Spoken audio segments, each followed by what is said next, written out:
Hi viewers, விவி Kings activity சமையலில் இன்றைக்கி பூரி குருமா எப்படி பண்ணலான்னு பார்க்கலாம் வாங்க.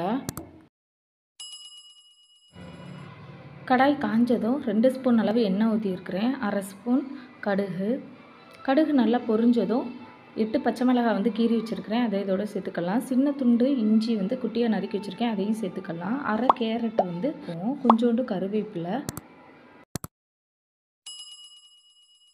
எல்லாத்தையும் லைட்டாக வதக்கி விட்டுட்டு 4 பெரிய வெங்காயம் நான் கட் பண்ணி வச்சுருக்கிறேன், அதை இதோடு சேர்த்துக்குவோம். 1/2 தக்காளி இதோடு சேர்த்து நான் வதக்கிக்கிறேன். 4 உருளைக்கிழங்கு நான் கட் பண்ணி வேக வச்சு எடுத்துருக்கேன், அதை இதோடு சேர்த்துக்கலாம்.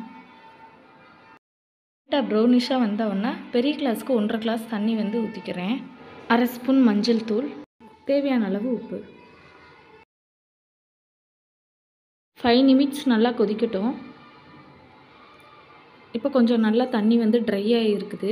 இந்த ஸ்டேஜில் நான் கடலை மாவு கரைச்சி வச்சுருக்கேன். 1 ஸ்பூன் கடலை மாவு கரைச்சி வச்சுருக்கேன், அதை இதோட ஊற்றிக்கலாம். நல்லா கிளறி விட்டுட்டு இன்னும் ஒரு 5 நிமிஷம் நல்லா கொதிக்கட்டும்.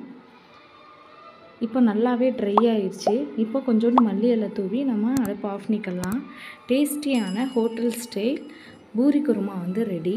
நீங்களும் ட்ரை பண்ணி பாருங்கள். Thank you so much.